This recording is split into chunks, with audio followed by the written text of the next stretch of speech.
안녕하세요. 오늘 저희는 당신께서 보내주신 하나님의 영광과 드러남이라는 글과 함께 4개의 성경 본문, 열왕기상 8장, 에베소서 5장, 에스겔 38장, 그리고 시편 89편을 가지고 하나님의 영광이라는 주제를 좀 깊이 파고 들어보려고 합니다. 네. 이 자료들이 하나님의 영광이 구체적으로 어떻게 나타나는지에 대해 되게 다양한 시각을 보여주더라고요. 이게 그냥 성공이나 명성 이런 거랑은 좀 다른 차원의 이야기인 것 같습니다. 네, 맞아요. 오늘 우리가 다룰 영광은 세상에서 보통 생각하는 그런 부나 명예, 화려함 이런 거하고는 결이 완전히 다르죠. 그렇죠. 당신께서 주신 자료를 보면 성경에서 말하는 하나님의 영광은 그분의 본질적인 아름다움, 또 그분의 어떤 압도적인 위엄과 능력, 그리고 그분의 거룩한 성품 자체가 드러나는 것, 이걸 의미한다고 볼 수 있습니다. 본질적인 아름다움, 위엄, 능력, 성품. 네, 하나님 존재 자체가 영광이시고 또 그분의 어떤 행하심이나 창조 세계, 그리고 그분과 관계 맺는 사람들을 통해서 그 영광이 나타난다는 거죠.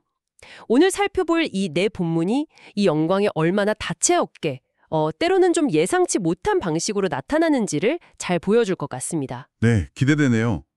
첫 번째 이야기는 정말 시각적으로도 되게 강렬하게 다가오는데요.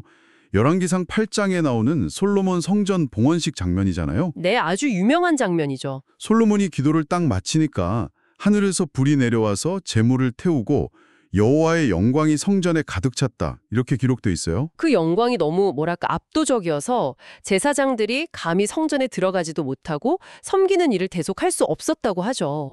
맞습니다. 그 구절이 있죠. 제사장들이 성소에서 나올 때에 구름이 여호와의 성전에 가득하매 제사장이 그 구름으로 말미암아 능히 서서 섬기지 못하였으니 이는 여호와의 영광이 여호와의 성전에 가득함이었더라. 바로 그 구절이요. 그 압도적인 임재를 정말 생생하게 보여주는 것 같아요. 여기서 이제 핵심은 압도적인 임재 그 자체인 것 같습니다. 이 영광이라는 게 그냥 추상적인 개념이나 사상이 아니라 구름처럼 눈에 보이고 실제적인 현상으로 나타났다는 거죠. 네네. 인간이 아무리 공들여서 만들고 아무리 웅장하고 화려한 성전이라 해도 하나님의 그 본질적인 영광 앞에서는 그걸 온전히 담아낼 수는 없는 그런 공간에 불과하다는 걸 아주 극명하게 보여주는 사건이라고 할 수 있습니다. 이건 결국 경배의 대상이 건물이 아니라 바로 그곳에 임재하시는 하나님 자신이라는 걸 분명하게 하는 거죠. 그분의 거룩함과 위대함 앞에서는 인간은 그냥 압도될 수밖에 없다. 이런 사실을 드러내는 겁니다. 근데요, 여기서 약간 좀 궁금한 게 생기는데 하나님의 영광이 임했는데 그 결과로 사람들이 섬기지를 못하고 멈춰 서야 했다는 거잖아요. 이게 어떻게 보면 약간 예배를 방해하는 것처럼 느껴질 수도 있을 것 같은데 이건 어떻게 이해하면 좋을까요? 영광이 임하는 목적이 우리가 그분께다 못 나아가게 하려는 건 아닐 텐데요. 그거 아주 중요한 질문이십니다. 제사장들이 섬기지 못했다는 게 하나님의 영광이 그들을 밀어내거나 거부했다 이런 의미라기보다는요. 네. 그 영광의 본질, 그러니까 하나님의 거룩함과 위엄이 너무나 커서 인간이 그냥 평소 하던 방식대로 서 있거나 섬기는 것 자체가 불가능했다. 이런 뜻으로 보는 게 더 가깝습니다. 평소대로 할 수가 없었다. 그렇죠. 그러니까 이게 인간의 활동을 중단시키려는 의도라기보다는 우리가 경배하는 대상이 도대체 누구인지를 분명하게 깨닫게 하려는 그런 의도가 담겨 있다고 볼 수 있는 거죠. 인간 중심의 어떤 종교 행위가 아니라 하나님 중심의 경배로 전환시키는 아주 강력한 계시라고 할 수 있습니다. 우리가 섬기는 분이 바로 이런 분이시구나 하는 그런 경외심을 확 불러일으키는 거죠. 이 사건은 당신의 신앙생활에서도 하나님의 임재, 그러니까 그분의 살아계심과 함께하심을 얼마나 실제적으로 경험하고 또 갈망하고 있는지 돌아보게 만들 수도 있을 것 같아요. 그렇군요. 그러니까 영광의 임재가 사람을 멈추게 함으로써 오히려 경배의 진짜 대상을 바라보게 만든다. 되게 흥미로운 관점이네요. 자, 그럼 이렇게 특정 장소에 가득했던 영광에서 이제는 좀 다른 차원, 사람들의 공동체, 즉 교회를 통해 나타나는 영광으로 넘어가 보겠습니다. 네. 에베소서 5장을 보면 그리스도랑 교회의 관계를 남편과 아내 관계로 비유하면서 그리스도께서 교회를 위해 자신을 주셔서 교회를 거룩하고 영광스럽게 만드신다. 이렇게 설명하잖아요. 맞습니다. 이는 곧 물로 씻어 말씀으로 깨끗하게 하사 거룩하게 하시고 자기 앞에 영광스러운 교회로 세우서 티나 주름 잡힌 것이나 이런 것들이 없이 거룩하고 흠이 없게 하려 하심이라. 이런 구절이 나오죠. 성전의 영광하고는 또 좀 다른 느낌의 영광인 것 같아요. 네, 맞습니다. 여기서 말하는 영광스러운 교회는 성전에서처럼 그렇게 눈에 보이는 임재와는 좀 다르죠. 성전의 영광이 하나님의 존재 자체에 드러남에 좀 더 초점을 맞춘다면 교회의 영광은 그리스도의 그 희생적인 사랑과 구속 사역을 통해서 변화된 공동체의 상태 또는 모습에 초점을 맞춘다고 볼 수 있습니다. 아, 상태나 모습이요. 네, 그리스도께서 교회를 마치 물로 씻듯이 깨끗하게 하시고 또 말씀으로 거룩하게 하셔서 결국에는 티나 주름 하나 없이 빛나는 모습, 그러니까 그분의 아름다움과 거룩함을 반영하는 영광스러운 상태로 세우신다는 그런 약속인 거죠. 여기서 거룩함이라는 건 단순히 도덕적인 깨끗함, 이걸 넘어서서 세상과 구별되어서 하나님께 속한 상태, 이걸 의미합니다. 근데 솔직히 말해서요. 현실 속 교회의 모습을 보면 티나 주름 잡힌 것 없이 거룩하고 흠없는 영광스러운 모습, 이거랑 좀 거리가 멀어 보일 때가 많지 않습니까? 여전히 좀 연약하고 부족한 모습들이 많이 보이는데 이 이상적인 영광스러운 교회랑 현실 사이의 이 간극은 어떻게 봐야 할까요? 이 구절이 그냥 아주 먼 미래의 이야기일 뿐인가요? 그게 바로 이 구절이 우리에게 주는 어떤 도전이자 동기시의 소망이라고 할 수 있습니다. 아, 도전이자 소망? 네, 영광스러운 교회는 이미 다 완성된 상태라기보다는 그리스도 안에서 교회가 궁극적으로 나아가야 할 목표이면서 동시에 정체성을 보여주는 거죠. 신학적으로는 이걸 이미와 아직, already and not yet의 긴장관계다 이렇게 설명하기도 합니다. 이미와 아직 들어본 것 같아요. 네, 그러니까 그리스도의 구속으로 인해서 교회는 이미 거룩하고 영광스러운 신분을 얻었지만 이미 아직 완전히 그 모습에 도달하지는 못했고 계속해서 성화되어가는 과정 중에 있다. 아직 뭐 이런 거죠.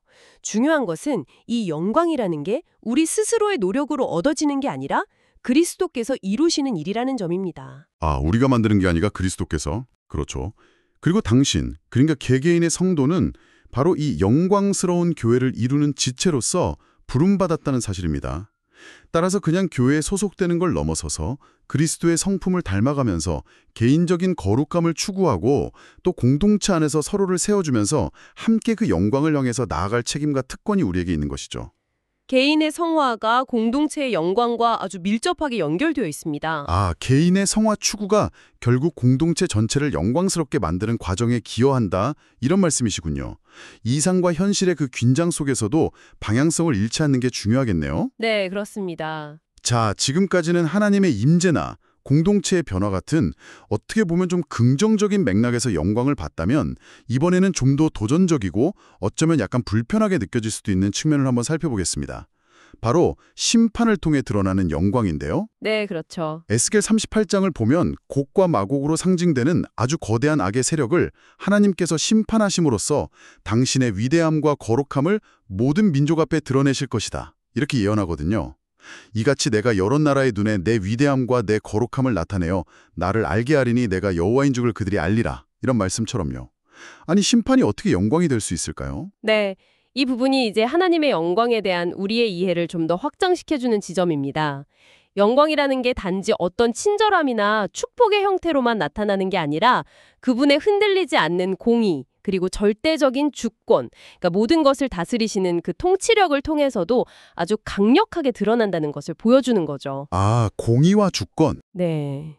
세상의 어떤 강력한 군사력이나 정치적인 힘, 뭐 곡과 마곡으로 상징되는 그런 것들도 결국에는 하나님의 통제 아래에 있고 그분의 궁극적인 목적 앞에서는 아무것도 아니라는 사실을 이 심판을 통해서 만천하 알리시는 겁니다. 그렇군요. 여기서 심판의 목적이 단순히 파괴나 뭐 복수 이런 게 아닙니다.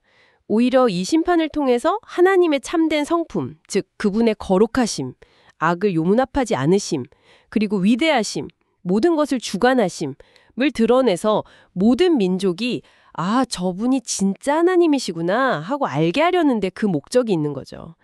어떻게 보면 좀 역설적이지만 심판을 통해 하나님 자신의 정체성과 영광이 선포되는 겁니다. 심판을 통해 하나님의 정체성이 드러나고 그게 영광이 된다. 와, 이게 확실히 쉬운 개념은 아닌데 하나님의 그 통치라는 더 큰 그림 안에서 이해해야 하는 부분이군요. 근데 혹시 이런 질문도 가능할까요? 하나님이 굳이 그렇게 극적인 심판이나 대립을 통해서만 영광을 받으실 수 있는 건가 하고요. 그것도 좋은 지적이십니다. 하나님께서 영광을 받으시기 위해서 반드시 심판이나 대립이 필요하다, 이렇게 보기는 좀 어렵습니다. 이미 창조 세계나 다른 여러 방식을 통해서도 그분의 영광은 충분히 드러나니까요. 그렇죠. 하지만 에스겔서의 이 맥락은 인간의 반역이나 세상의 악이 극에 달했을 때 하나님께서 그걸 그냥 방치하시는 게 아니라 공의롭게 다루심으로써 당신의 성품, 그러니까 거룩함과 정의, 그리고 능력, 주권을 아주 분명하게 나타내신다는 점을 강조하는 겁니다. 네. 즉, 악의 세력이 스스로 높아지려고 할 때 그것을 제압하시는 하나님의 행동 자체가 그분의 영광을 드러내는 하나의 방식이 된다는 거죠. 이것은 세상이 아무리 혼란스럽고 악이 만연해 보여도 궁극적으로는 하나님의 통치 아래 있으며 그분의 뜻이 이루어질 것이라는 확신을 우리에게 줍니다. 여기서 당신은 이러한 하나님의 주권적인 역사를 세상 속에서 어떻게 증언하며 살아갈 수 있을지, 또 그분의 궁극적인 통치를 신뢰하며 어떻게 반응할지 고민해 볼 수 있겠죠. 세상의 악에 대한 하나님의 궁극적인 응답으로서의 심판, 그리고 그 안에 담긴 영광. 정말 깊이 묵상해 볼 지점이네요. 자, 이렇게 거대한 민족들과 역사의 무대에서 이제 시선을 좀 돌려서 한 개인에게 초점을 맞춰보겠습니다. 마지막으로 시편 89편인데요. 하나님께서 다윗이라는 한 인물을 특별히 선택하시고 기름 부어서 왕으로 세우심으로써 그를 영광스럽게 하셨다, 이런 이야기를 노래하고 있습니다. 네. 내가 내 종 다윗을 찾아내어 나의 거룩한 기름을 그에게 부었도다. 여기서 주목할 점은 다윗 스스로가 뭔가 대단해서 영광을 얻었다기보다는 하나님께서 그를 찾아내시고 기름 부으셨다는 점인 것 같아요. 여기서 기름 부음이라는 게 특별한 사명이나 직분을 위해서 하나님께서 선택하시고 능력을 주신다, 이런 의미를 담고 있는 거죠. 정확합니다.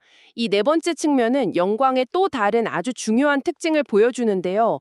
영광이라는 것이 인간의 어떤 노력이나 자격, 성취로 획득되는 것이 아니라 본질적으로는 하나님의 주권적인 선택과 부르심에서 비롯된다는 점을 강조하는 겁니다. 하나님의 선택과 부르심. 네. 세상의 논리는 보통 스스로 뭔가를 이루고 높아져서 영광을 얻어라, 이렇게 말하잖아요. 그렇죠. 자수성가 이런 거요. 네. 그런 거죠. 하지만 이 시편은 완전히 정반대의 그림을 보여줍니다. 그냥 목동이었던 다윗을 하나님께서 찾아내시고 그에게 기름을 부어서 왕으로 세우심으로써 다윗 개인의 영광이라기보다는 그를 선택하시고 또 신실하게 언약을 지키시는 하나님의 영광이 다윗을 통해 드러나게 하신 것이죠. 결국 다윗의 이야기는 그를 택하신 하나님의 신실하심과 능력을 증명하는 이야기가 되는 겁니다. 그렇다면 만약에 영광이 내가 노력해서 얻는 게 아니라 하나님으로부터 주어지는 거라면 그럼 우리의 노력이나 삶의 태도, 이런 건 중요하지 않다는 의미일까요? 어차피 하나님께서 주시는 거니까 그냥 가만히 기다리기만 하면 되는 걸까요? 아니요, 그건 아닙니다. 오히려 이것은 우리의 노력을 무의미하게 만드는 것이 아니라 그 노력의 방향과 목적을 근본적으로 바꾸는 것이라고 봐야 합니다. 방향과 목적을 바꾼다? 네, 세상적인 영광을 얻기 위해서 막 발버둥 치는 그런 삶이 아니라 하나님께서 이미 주신 부르심과 은혜에 합당하게 반응하는 삶으로 전환되는 것이죠. 다윗이 기름 부음을 받은 후에도 수많은 시련과 노력을 통해서 왕으로 성장해 갔듯이 우리 역시 하나님께서 각자에게 주신 부르심과 은사를 따라서 신실하게 살아가는 노력이 필요합니다. 네, 그렇죠. 중요한 것은 그 노력의 목표가 자기 자신을 높이는 것이 아니라 자신을 부르신 하나님의 영광을 드러내는 데 있다는 점입니다. 당신을 향한 하나님의 부르심이 무엇인지 발견하고 또 그 부르심에 순종하며 살아갈 때 비록 당신 스스로가 좀 연약하고 부족하게 느껴질지라도 당신의 삶을 통해서 하나님의 신실하심과 능력이 드러나면서 그분의 영광이 나타날 수 있다는 소망을 주는 메시지인 거죠. 결국 그 부르심에 순종하는 삶 자체가 하나님께 영광을 돌리는 길이 되는 셈입니다. 와, 오늘 저희가 하나님의 영광이라는 이 하나의 주제 아래서 정말 다양한 모습들을 살펴봤네요. 솔로몬 성전에 가득했던 그 압도적인 임재의 영광부터 시작해서 네. 그리스도의 희생으로 거룩하게 변화되어가는 교회 공동체의 영광, 또 세상을 심판하시면서 당신의 주권과 거룩함을 드러내시는 그 영광, 그리고 마지막으로 다윗처럼 한 개인을 찾아내서 부르시고 높이심으로 나타나는 영광까지. 그렇죠. 이 모든 다른 그림들이 결국에는 하나의 핵심, 그러니까 영광의 근원이시고 그 자체로 영광이신 하나님께로 다 모아지는 것 같습니다. 그렇습니다. 이 네 가지 예시가 하나님의 영광이 결코 단일하거나 평면적이지 않다는 것을 아주 잘 보여주는 것 같아요. 때로는 우리가 감당하기 어려울 정도로 강력한 임재로, 또 때로는 공동체의 점진적인 변화와 성숙으로, 네네. 때로는 역사를 움직이시는 그분의 공의로운 통치와 심판으로, 그리고 때로는 바로 당신과 같은 한 사람을 향한 개인적이고 신실한 부르심과 약속을 통해서 나타납니다. 이 모든 것은 결코 그분의 본질적인 아름다움, 거룩함, 위엄, 능력, 사랑이라는 아주 다채로운 속성들이 다양한 방식으로 우리에게 드러나는 것이죠. 오늘 나눈 이 이야기들을 통해서 우리는 하나님의 영광이 정말 얼마나 풍성하고 깊은지를 조금이나마 엿볼 수 있었던 것 같습니다. 정말 그렇네요. 이 깊은 이야기들을 함께 나눌 수 있어서 정말 의미 있는 시간이었습니다. 자, 오늘 나눈 이 모든 이야기를 마음에 품고 이제 당신에게 한 가지 질문을 던져보고 싶습니다. 우리는 보통 세상이 정의하는 영광, 그러니까 성공이나 인기, 부와 같은 것들에 좀 익숙하잖아요. 네, 그렇죠. 혹시 그런 실현적인 기준 때문에 오늘 우리가 함께 살펴본 하나님의 그 임재, 공동체의 변화, 그분의 주권적인 통치, 혹은 당신을 향한 개인적인 부르심 속에서 조용히 혹은 아주 강력하게 빛나고 있는 그 진짜 영광의 순간들을 우리가 놓치고 있지는 않을까요? 당신의 일상과 삶의 자리에서 이 다채로운 하나님의 영광을 어떻게 하면 더 민감하게 발견하고 또 그 영광에 기쁨으로 반응하며 살아갈 수 있을지 한번 깊이 생각해보는 시간을 가져보시면 좋겠습니다. 아, 정말 중요한 질문이네요. 그 질문을 마음에 잘 담고 돌아가서 곱씹어 봐야겠습니다. 오늘 저희와 함께 이 깊은 탐구에 동참해 주셔서 진심으로 감사합니다.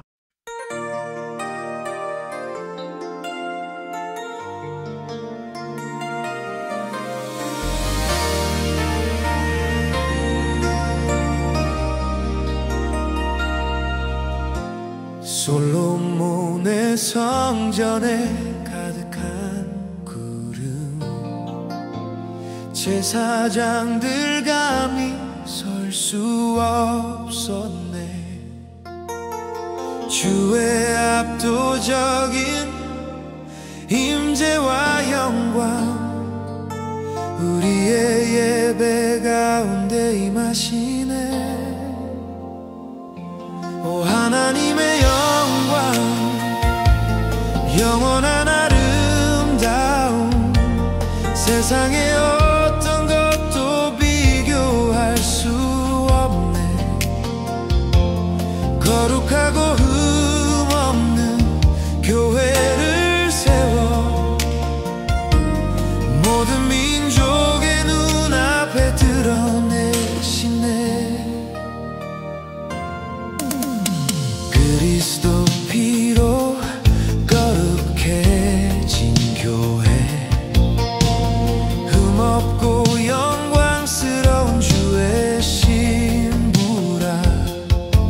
우리를 사랑하사 자신을 주셨으니 그분의 아름다움을 닮아가리.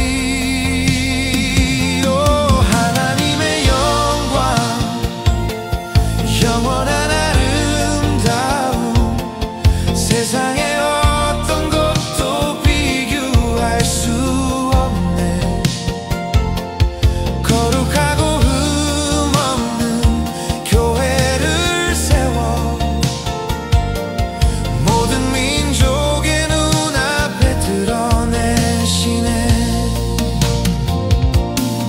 교만한 곡과 마곡의 연합군, 그들의 힘은 주님 앞에 무력했네. 이방 사람의 눈앞에 심판을 행하사 오직 주님만이 하나님임을 알게 하시네. 오 하나님의 영광, 영원한 아름다움, 세상의 어떤 것도 비교할 수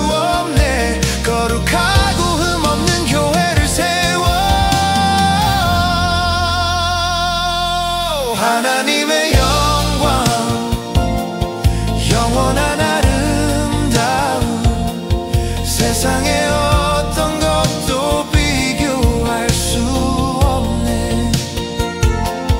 거룩하고 흠없는 교회를 세워 모든 민족의 눈앞에 드러내시네.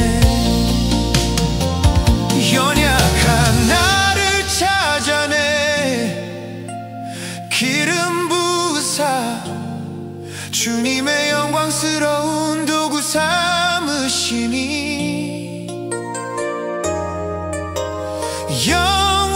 영원토록 주님을 찾아